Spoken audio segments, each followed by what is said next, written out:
Direct வேலையை மட்டும் பாரு அப்படிங்கிறத அவர் வந்து சொல்ல வர்றாப்புல. நான் அவர் மட்டும் இல்லை, நிறையா வந்து இவரை போன்ற அரசியல் புரோக்கர்கள் நிறைய பேர் இதே வேலையை செய்கிறாங்க. இவங்க அரசியல் புரோக்கர் வேலையை மட்டும் பார்க்க வேண்டியதானே?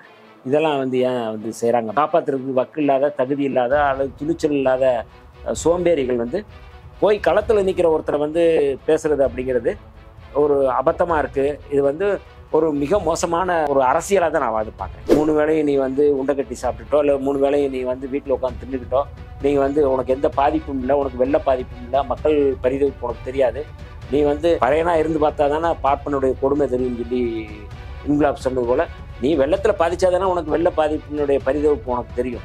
சீமான் கட்சியை சார்ந்தவர்களும் கூட இது வந்து அவர் ஃபோட்டோ பக்கத்தில் இருந்து உதயநிதி பக்கத்தில் இருந்து ஃபோட்டோ ஏன் வருது? தினமலரும் இதே தான் குறிப்பிட்டிருந்தது. மாரி செல்வராஜ் அவர்கள் மீது தாக்குதல் நடத்துகிற, அல்லது அவர் மீது அவதூறு பரப்புகிற, அல்லது அவர் மீது விமர்சனம் செய்கின்ற ஆட்களை பூரா பார்த்தீங்கன்னா ஒரே கேட்டகரியாக இருப்பாங்க. எல்லாமே வலதுசாரிகள் தான். பாஜக ஆதரவு இல்லைன்னா ஆர்எஸ்எஸ் ஆதரவு இயங்கக்கூடியவர்கள் தான். அந்த ஓம் தமிழர் குரூப் வந்து அதை அப்படித்தானே வந்து பேசுவாங்க. அதில் வந்து எந்த மாற்றமும் இல்லை. போர்க்கால நடவடிக்கை, நீங்கள் வந்து போர்க்காலம் அப்படின்னாலே வந்து என்ன வேலை செஞ்சுட்டு இருக்கோ அதெல்லாம் போட்டுட்டு அந்த வேலையை செய்யணும்னு அர்த்தம். நீங்கள் இந்த போர்க்கால நடவடிக்கையில் நீங்கள் இவ்வளோ அரசியல் பண்ணுறீங்க அப்படின்னா இந்த மக்களுக்கு நீங்கள் எவ்வளோ துரோகம் பண்ணுறீங்க. இல்லை, பொன்னார் வந்து எங்களை விட்டுருந்தா ஒரு துளி தண்ணி தேங்க விட்டுருக்க மாட்டோம் அப்படின்னு சொல்கிறாரு. குஜராத்தில் மத்திய பிரதேசத்தில் வெள்ளம் இருக்கும்போது இதை சொன்னாங்களா? அப்போ இதே நிதி கொடுக்கணும்னு சொன்னாங்க. விழுந்து செத்தவங்க வந்து அவ்வளோ பேர் செத்தாங்க. மோடியுடைய தொகுதியிலேயே கங்கை நதிக்கரையில் புதைக்கிறதுக்கு இடம்லாம் அங்கே எரிச்சாங்க. இதெல்லாம் பேசுறதுக்கு உங்களுக்கு வந்து தகுதி இருக்குதா? வணக்கம் நண்பர்களே, இது அரண்சை. நான் மகிழ்ந்தன். பல்வேறு அரசியல் சமூக நிகழ்வுகள் தொடர்பாக பல்வேறு ஆளுமையை சந்தித்து உரையாடி வருகிறோம். அதெல்லாம் சந்திக்க போகின்ற சிறப்பு விருந்தினர் விடுதலை சிறுத்தைகள் கட்சியின் துணை பொதுச் செயலாளர் தோழர் வன்னியரசு அவர்கள். வணக்கம். வணக்கம். இங்கே வெள்ளம், தென் மாவட்டங்களில் முழுக்க வெள்ளம், ஒரு பேரிடர். இந்த பேரிடர் சூழலில் மக்களுக்கு என்ன பிரச்சனை, என்ன துயரம், அதை எப்படி தீர்க்கிறது அப்படிங்கிற டயலாக் அதெல்லாம் நடக்கிறதுக்கு மாறா சமூக வலைதளங்களில் மாறி ஏன் அங்கே போனார், இயக்குனர் மாறி எது களத்துக்கு போனார், அங்கே போனவர் ஏன் அதிகாரிகளை கை நீட்டி ஏதோ இன்ஸ்ட்ரக்ஷன் கொடுக்குறாரு, இவர் என்ன பெரிய அதிகாரியா, அப்புறம் வந்து ஏன் உதயநிதிக்கு பக்கத்தில் நிற்கிறார் இப்படிங்கிற கேள்விகள் வருது. இது நியாயமான கேள்விகள் இல்லையா? இல்லை, மனிதநேயம் உள்ள யாரொருவரும் வந்து களத்தில் நிற்கணும் அப்படிங்கிறதா வந்து எல்லோரும் எதிர்பார்க்கக்கூடியது. அதுதான் சரியாக இருக்க முடியும். அவர் அந்த மாவட்டத்தை சேர்ந்தவர். அவர் அந்த மாவட்டம் பாதிக்கப்படுது அப்படின்னு சொன்னோம்னா இங்கேருந்து ஓடுறாரு.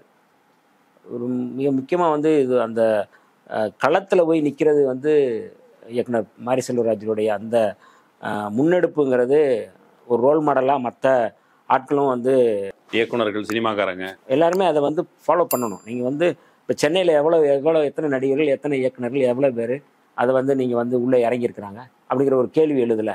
அப்போ தென் மாவட்டங்கள் வந்து பாதிக்கப்படும் போது அவங்க சொந்தக்காரங்க, அங்காளி பங்காளி எல்லோரும் வந்து ஃபோன் பண்ணியிருப்பாங்க, பேசியிருப்பாங்க, இவ்வளோ பாதிப்பு இருக்குது அப்படின்னு சொன்னோன்னா அவர் வந்து அதை தானாடாவிட்டாலும் தன் சதையாடும் சொல்கிறது போல் அவர் வந்து இறங்கி போயிருக்கிறாரு. அவர் ஒரு இயக்குனர், புகழ்பெற்றவர். இயல்பாக வந்து கூட்டம் வரும், இல்லைன்னா அதிகாரிகள் வருவாங்க, அமைச்சர்கள் கூட இருக்கிறாங்க, உதயநிதி இருக்கிறாரு அப்படின்னா எல்லாம் போய் நின்று பேசுகிறாங்க. அதிகாரிகள்கிட்ட வந்து டைரக்ஷன் பண்ணுறதோ அதிகாரிகளுக்கு சொல்கிறதோ அப்படிங்கிறது வந்து, அதிகாரிகள்ங்கிறது வந்து ஊழியர்கள் தானேங்க. அரசாங்கத்தினுடைய ஊழியர் அப்படிங்கிறது மக்களுடைய ஊழியர்கள் தான். ஏன்னா அரசாங்கமே மக்களுக்கு சேவை செய்கிறதுக்கு தான் வந்து தேர்ந்தெடுக்கிறோம். இப்போ ஊழியர்கள்ங்கிறவங்க யார் அப்படிங்கிற கேள்வி இருக்குல்ல. இப்போ அவங்கள வந்து யாராவனாலும் கேள்வி எழுப்புவாங்க. மக்களே சில இடங்களில் அதிகாரிகளை அடிச்சிரு விரட்டுறாங்க. என்னடா நீ செய்ய மாட்டேன்னு கேட்குறாங்க. அப்படி ஒன்றும் யாரும் செய்யலையே. அதை செய்யுங்க, அங்கே பிரச்சனை இருக்குது, இங்கே பிரச்சனை இருக்குது அப்படிங்கிறது இல்லை. கை நீட்டி சொல்கிறாரு அப்படிங்கிற இப்போ சமீபத்தில் கூட கொஞ்ச நாளைக்கு முன்னாடி சொல்கிற திருமாவளவன் அவர்கள் என்ன கை நீட்டி பேசுகிறீங்கிற மாதிரிலாம் கை நீட்டி பேசுகிறாங்க அப்படின்னு சொல்கிறவங்களுக்கு பின்னாடி இருக்கிறது ஒரு வக்கரமான சாதி உளவியல் தான். நீ என்ன கை நீட்டி பேசுகிற அப்படிங்கிற அந்த உளவியல் வந்து நீங்கள் வேறு யார் வேணாலும் என்ன வேணாலும் பேசுவாங்க. ஆனால் அதை பற்றி யாரும் பதில் சொல்ல மாட்டாங்க, அல்ல கேள்வியும் இல்லை. ஆனால் இந்த மாதிரி சமூக பின்புலத்திலேருந்து வர்றவங்களை வந்து கை நீட்டி பேசுகிறாங்க அப்படின்னா அது வந்து அவங்கக்கிட்ட இருக்கிற ஒரு ஆதிக்க மனப்பான்மை அல்லது சாதி வெறியினுடைய ஒரு அடையாளமாக அதை நம்ம வந்து பார்க்குறோம். அப்படி தான் ஊடகவியலாளர்கள் வந்து எங்களுடைய தலைவரை கை நீட்டி ஏன் பேசுகிறீங்க அப்படின்னு சொல்கிறதும் சரி, இவர் வந்து அதிகாரிகள்கிட்ட கை நீட்டி சொல்கிறதும் அப்படிங்கிறது அங்கே இருக்குது இங்கே இருக்குன்னு சொல்கிறத கூட வந்து அவங்க வந்து இதை ஒரு பிரச்சனையாக முன்னெடுக்கிறது அப்படிங்கிறது ஒரு அபத்தமானது. இன்றைக்கி வந்து பல நூறு ஆடுகள், மாடுகள், பன்றிகள், விலங்குகள், வீட்டு உயிரினங்கள் எல்லாமே உடைமைகளா உழைச்சி அவங்க காப்பாற்றி அவங்கள காப்பாத்துனது. இதெல்லாம் வந்து ரொம்ப முக்கியமானது. அதெல்லாம் செத்து போச்சு. அது புகைப்படங்களை பார்க்கும்பொழுது ஆடுகளா உட்காந்து அழுதுகிட்டு இருக்காரு அவரு, அந்த பெருசு ஒருத்தர். இதெல்லாம் நம்ம எங்க போய் யாரு பார்க்குறாங்க? ஒரு உணவு இல்லை, பிரெட் இல்லை, டீ இல்லை, காஃபி இல்லை, எதுவுமே இல்லை. அப்படியே அந்த ஏரியா முழுக்க வந்து மாடி முழுக்க ஏறி தண்ணி 2வது மாடியில் போய் நிற்கிது, கதறாங்க. அப்போ இதெல்லாம் வந்து நீங்கள் போய் அவங்கள போய் நீங்கள் வந்து காப்பாற்றுறதுக்கு வக்கு இல்லாத, தகுதி இல்லாத, அல்லது துணிச்சல் இல்லாத சோம்பேறிகள் வந்து போய் களத்தில் நிற்கிற ஒருத்தரை வந்து பேசுறது அப்படிங்கிறது ஒரு அபத்தமாக இருக்குது. இது வந்து ஒரு மிக மோசமான ஒரு அரசியலாக தான் நான் அது பார்க்குறேன். சுமந்த் சி ராமன் அவர் வழக்கமாக ஊடகங்களில் கருத்து சொல்வார். நீங்களே கூட அவர்கிட்ட நேரடியாக டக்காவாக இருக்குது. அவர் வந்து என்ன சொல்கிறாருன்னா, நான் வந்து ஏன் உதவி செய்ய போனீங்கன்னு நான் கேட்கல, நான் வந்து என்ன அதிகாரிகளை இன்ஸ்ட்ரக்ட் பண்ணுறதுக்கு நீங்கள் என்ன அதிகாரியா, இதை மட்டும் தான் கேட்டேன். உதவி செய்கிறத பற்றி எனக்கு எந்த ஒரு பிரச்சனையும் இல்லை அப்படிங்கிறாரு. ஒரு ப்ரொஃபைலை மீறி நீங்கள் டேரக்டர் தானே, நீங்கள் எப்படி அதிகாரிகளுக்கு டைரக்ஷன் கொடுக்கலாம் அப்படிங்கிறது என்னுடைய கேள்வி அப்படிங்கிறாரு. டைரக்ட் வேலையை மட்டும் பாரு அப்படிங்கிறத அவர் வந்து சொல்ல வர்றாப்புல. அவர் மட்டும் இல்லை, நிறையா வந்து இவரை போன்ற அரசியல் புரோக்கர்கள் நிறைய பேர் இதே வேலையை செய்கிறாங்க. இவங்க அரசியல் புரோக்கர் வேலையை மட்டும் பார்க்க வேண்டியதானே, இதெல்லாம் வந்து ஏன் வந்து செய்கிறாங்க? சவுக்கு சங்கர் மாறி ஒருமையிலே மாறி டைரக்ஷனை மட்டும் பாரு, படம் எடுக்கிறத மட்டும் பாரு அப்படின்னு ஒருமையிலே அவர் பேசியிருக்கிறார். நீங்கள் சொல்கிற அந்த நபர், அவன் பேரை கூட நான் சொல்கிறதுக்கு அருவருப்பாக இருக்குது. மாறி நீ டைரக்ட் வேலையை மட்டும் பாரு அப்படின்னு சொல்கிறது வந்து, அவன் அரசியல் புரோக்கர் வேலையை மட்டும் பார்க்கலாம். புரோக்கர் வேலை தான் பார்க்குறான், புரோக்கர் வேலையை மட்டும் பார்க்கணும். நான் அவன் சொல்கிறதுக்கு காரணம் என்னென்னா, இதை விட நான் வந்து தரம் தாழ்ந்து பேச முடியாது. எனக்கு ஒரு டிக்னிட்டி இருந்தால் கூட சில கேரக்டரை வந்து நம்ம வந்து நான் வந்து மதிப்பு கொடுக்கணும்னு அவசியம் இல்லை. நீங்கள் வந்து எப்படி அதிகாரிகிட்ட டைரக்ட் பண்ண முடியும், நீங்கள் எதை ஆர்டர் போடுறீங்களான்னு சொல்கிறதே ஒரு அதிகார தோரணையில், ஒரு அதிகார வர்க்கத்தை மனநிலையில் நின்றுட்டு பேசுறது. நீ வந்து நில்லு, நீ களத்தில் வந்து நில்லு, நீ பண்ணு, அப்போ தான் உனக்கு தெரியும். களத்தில் நின்று பறி வைக்கும் போது தான் நீ வந்து யார்கிட்ட நீங்கள் வந்து பேசுறது, எப்படி ஆர்டர் போடுறதுன்னு உனக்கு அப்போ தான் தெரியும். நீ சும்மா வந்து வீட்டில் வந்து உனக்கு வந்து 3 வேளையும் நீ வந்து உண்டை கட்டி சாப்பிட்டுட்டோ, இல்லை 3 வேளையும் நீ வந்து வீட்டில் உட்காந்து தின்னுக்கிட்டோ, நீங்கள் வந்து உனக்கு எந்த பாதிப்பும் இல்லை, உனக்கு வெள்ள பாதிப்பும் இல்லை, மக்கள் பரிதவிப்பு உனக்கு தெரியாது. நீ வந்து பழையனா இருந்து பார்த்தா தானே பார்ப்பனுடைய கொடுமை தெரியும் சொல்லி இன்குலாப் சொன்னது போல், நீ வெள்ளத்தில் பாதிச்சாதானே உனக்கு வெள்ள பாதிப்பினுடைய பரிதவிப்பு உனக்கு தெரியும். அதனால் வந்து இயக்குனர் மாரி செல்வராஜ் போன்றவர்கள் களத்தில் நிற்கிறது அப்படிங்கிறது வந்து, நான் திரும்பவும் சொல்கிறது என்னென்னா, ஒரு முன்னெத்தியாராக நான் பார்க்குறேன். இதுவரை வந்து 2006 2007 வந்து சுனாமி வந்தபோது வட மாநிலங்கள்லேருந்து நடிகர்கள் வந்து உதவி செஞ்சாங்க. அந்த பணத்தெல்லாம் தூக்கி போடுறதெல்லாம் நம்ம வந்து பார்த்தோம். அப்போ கூட வந்து எந்த தமிழ்நாட்டில் இருக்கிற எந்த நடிகர்களுக்கும் வந்து நான் அதாவது நடிகர்கள் செய்யுங்க கொச்சைப்படுத்துறதுக்காக நான் வந்து பேசுகிறேன். அப்போ கூட சூடு இல்லை. வட மாநிலங்கள்லேருந்து வந்து அதை நாங்கள் செய்கிறோம்னு சொல்லி செய்கிறாங்க. அது என்ஜிஓ பின்னணியிலேருந்து கூட வரலாம். நீங்கள் சுயமாக செய்யணும்னு தோணுதில்லை. அந்த ஒரு மனிதர்களுக்கு உதவி செய்யணும் அப்படிங்கிறது ஒரு தோணுது. அதுக்கு வந்து வர்றாங்க அப்படின்னா, அது இயக்குனர் இல்லை, நடிகர் இல்லை, பெரும் சூப்பர் ஸ்டார் இல்லை, யாராக வேணாலும் இருக்கலாம். நீ வந்து களத்தில் நிற்கிறியா, மக்களுடைய காசை வச்சு தான் நீ வந்து ஹீரோவாக இருக்கிற. இந்த மக்களுடைய காசை வச்சு தான் டிக்கெட் வாங்கினதுனால தான் நீங்கள் வந்து பெரிய இயக்குனர் ஆகுறீங்க. நீங்கள் இந்த மக்களுடைய காசை வச்சு தான் நீங்கள் வந்து புகழ் பெறீங்க. ஆனால் அந்த மக்கள் பாதிக்கப்படும் பொழுது நீ வந்து வீட்டுக்குள்ளே பதுங்கி இருக்கிற அப்படின்னு பேசிக்காக நன்றி உணர்ச்சி இல்லை. அது நன்றி உணர்வு இல்லாத நீ எதுக்கு நீ வந்து இதே போல சினிமா துறையிலிருந்து இப்போ நாம் தமிழர் கட்சி அதை தொடங்கி வழிநடத்தி வருகிற சீமான் கட்சியை சார்ந்தவர்களும் கூட இது வந்து அவர் ஃபோட்டோ பக்கத்தில் இருந்து உதயநிதி பக்கத்தில் இருந்து ஃபோட்டோ ஏன் வருது, தினமலரும் இதே தான் குறிப்பிட்டிருந்தது. ஏன் ஃபோட்டோ வருது, அதிகாரிகள் இப்படி கை நீட்டி காமிக்கிற அந்த ஃபோட்டோ, இதுதான் எங்களுக்கு பிரச்சனை. மற்றபடி ஒரு உதவி செய்வது பிரச்சனை இல்லை. நாம் தமிழரும் கூட இந்த அணியில் வந்து சேர்ந்து இந்த டிஸ்கஷனில் வந்து சேர்ந்துருக்காங்க. மாரி செல்வராஜ் அவர்கள் மீது தாக்குதல் நடத்துகிற அல்லது அவர் மீது அவதூறு பரப்புகிற அல்லது அவர் மீது விமர்சனம் செய்கின்ற ஆட்களை பூரா பார்த்திங்கன்னா ஒரே கேட்டகரியாக இருப்பாங்க. எல்லாமே வலதுசாரிகள் தான். பாஜக ஆதரவு இல்லைன்னா ஆர்எஸ்எஸ் ஆதரவு இயங்கக்கூடியவர்கள் தான். இந்த ஓம் தமிழர் குரூப் வந்து அது அப்படித்தானே வந்து பேசுவாங்க. அதில் வந்து எந்த மாற்றமும் இல்லையே. அவர் போய் களத்தில் நிற்கிறாரு அப்படின்னா, அங்கே களத்தில் போய் அவர் வந்து மக்களை பாதுகாக்கக்கூடிய அல்லது மக்களை வந்து மீட்டெடுக்கக்கூடிய படகுகளை எடுத்துகிட்டு போகிறாரு, நிற்கிறாரு. அப்படிங்கும்போது இப்படி செய்கிறாரு. அப்படிங்கும்போது இயல்பாக வந்து எல்லோரும் வந்து நிற்பாங்க, கூட நிற்பாங்க. உதயநிதி அவர்கள் வந்து அமைச்சர், அவர் களத்தில் நிற்கிறாரு. களத்தில் நிற்கிறவங்க சந்திக்கிறாங்க. அவர் வந்து ஆர்டர் வந்து நீங்கள் வந்து அவர் அமைச்சர் முன்னாடி தான் போடுறாரு. அவர் வந்து பேசுகிறாரு. அதை ஆர்டர் எடுக்க வேண்டியதில்லை. உதயநிதி ஸ்டாலின் அவர்கள் கூட வந்து அவர் வந்து வழிகாட்டலாம். இந்த மாதிரி இந்த ஊரில் கொக்கர குளத்தில் பிரச்சனையாக இருக்குது, இந்த ஊர்ல சொந்த ஊருங்கிற முறையில அந்த geography ஸ்ரீவைகுண்டம் வந்து அழிஞ்சிட்டு இருக்கு, நீங்க அந்த பகுதி அழிஞ்சிட்டு இருக்கு அப்படிங்கிற நீங்க ஒவ்வொரு பகுதியாக சொல்லும்போது அவர் அதை வந்து கேட்கலாம். இன்னும் கூடுதலா வந்து இது வந்து போர்க்கால நடவடிக்கை. நீங்க வந்து போர்க்காலம் அப்படின்னாலே வந்து என்ன வேலை செஞ்சுட்டு இருக்கோ அதெல்லாம் போட்டுட்டு அந்த வேலையை செய்யணும்னு அர்த்தம். நீங்க இந்த போர்க்கால நடவடிக்கையில நீங்க இவ்வளவு அரசியல் பண்றீங்க அப்படின்னா இந்த மக்களுக்கு நீங்க எவ்வளவு துரோகம் பண்றீங்க. அந்த பாதிக்கப்பட்ட சீமானும் களத்துக்கு போகிறாருன்னு இப்போ அறிவிப்பு வந்திருக்குது. அவரும் திருநெல்வேலிக்கு போக போறாருன்னு. இப்போ அவரும் திருநெல்வேலிக்கு போக போறார் அப்படிங்கிற பொழுது முன்னாடி போனவர் குறித்து ஏன் விமர்சனம் இல்ல, அவர் போய் அவர் என்ன சொல்ல போறாரு, நீ அரசு மீதான குற்றச்சாட்டு சொல்லுவாரு, இல்லைன்னா அதிகாரிகள் செய்யல, அரசு குற்றச்சாட்டு அதிகாரிகள் சொல்றதுதான். அப்ப நீயும் வந்து அதிகாரிகளை வந்து நீ குறை சொல்றதுன்னு அதே தான் அவரு வந்து சொல்றாரு.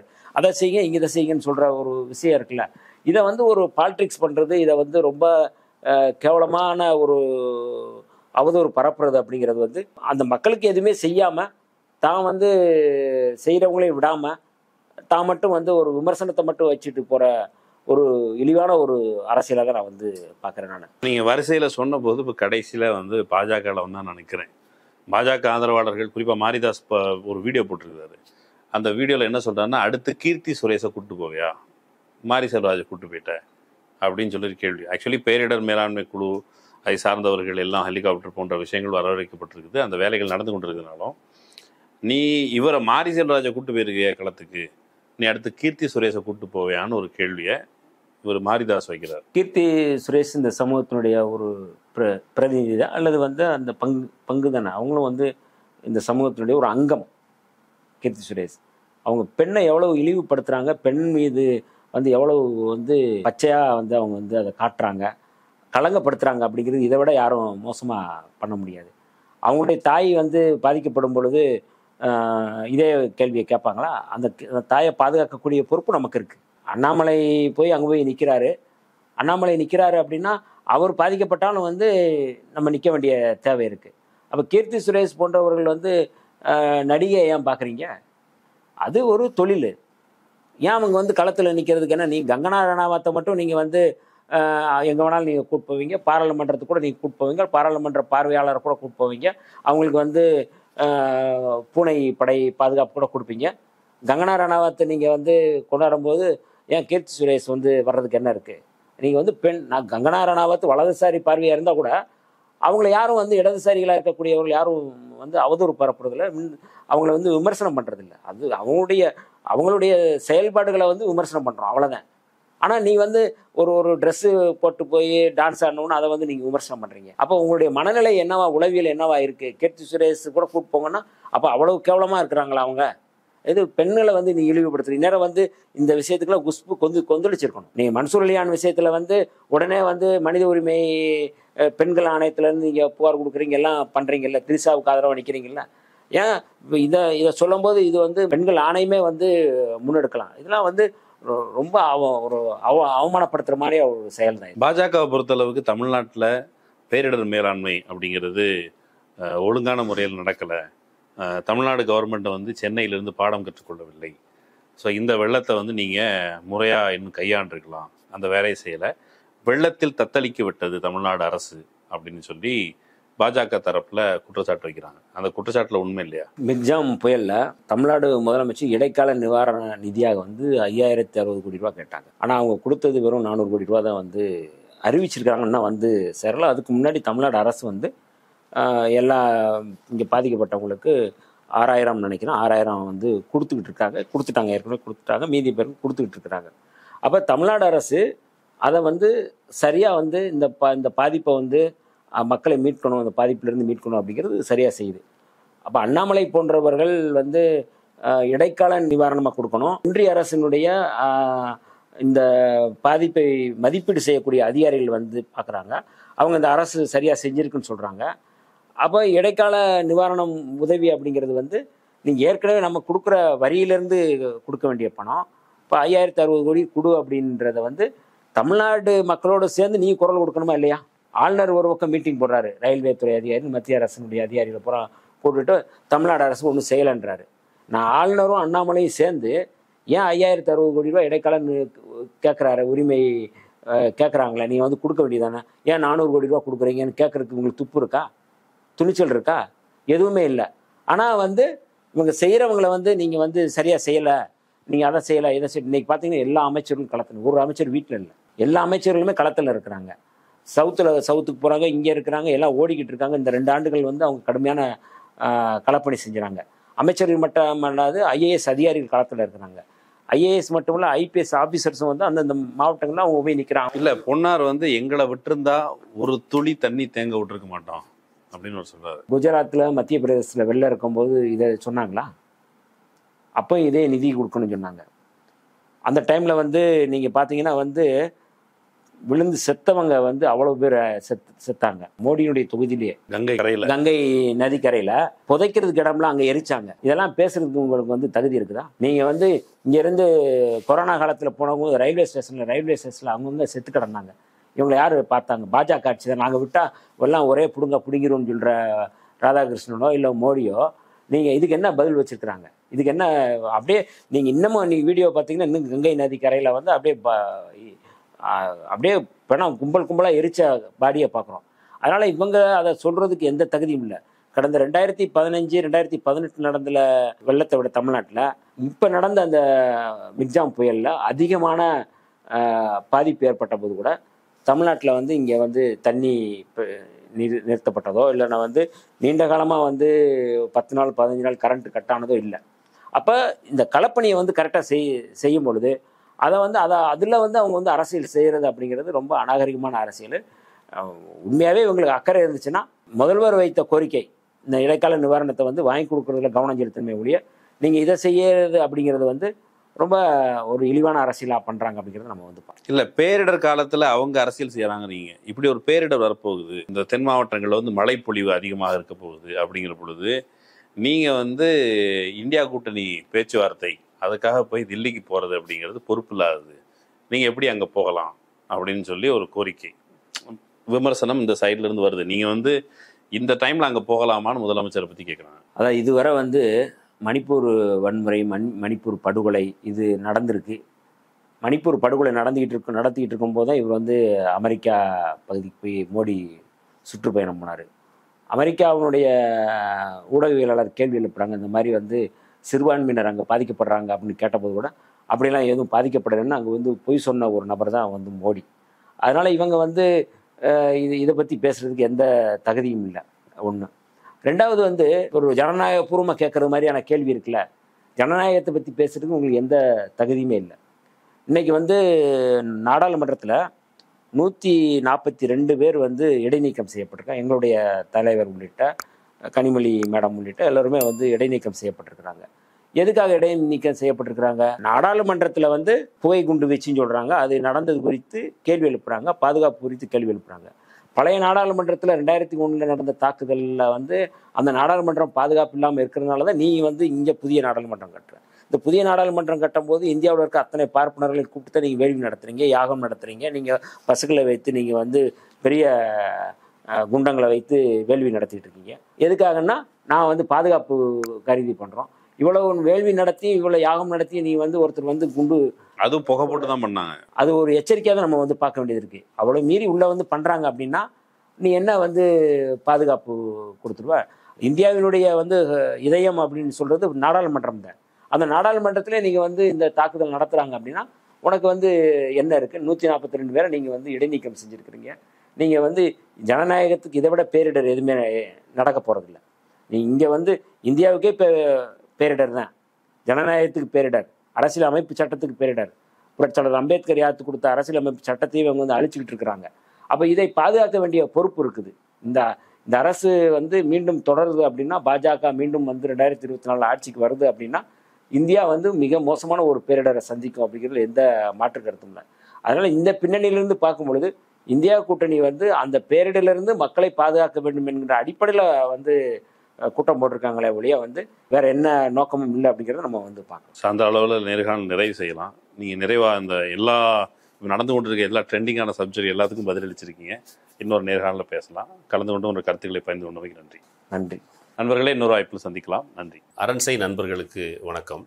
அரண்சை ஊடகம் சுயேட்சையாக இயங்குவதற்காகவே உருவாக்கப்பட்டது. நாம் செய்கிற வேலை உண்மையிலேயே மக்களுக்காக செய்கிறோம் என்பதை நீங்கள் நம்பினால், வாய்ப்பு இருந்தால் இந்த ரேசர் பே QR கோடுக்குள்ளே நீங்கள் வந்து அதை ஸ்கேன் பண்ணி எங்களுக்கு உங்களால் இயன்றதை விருப்பம் இருந்தால் ஆதரவு தெரிவிக்கலாம்.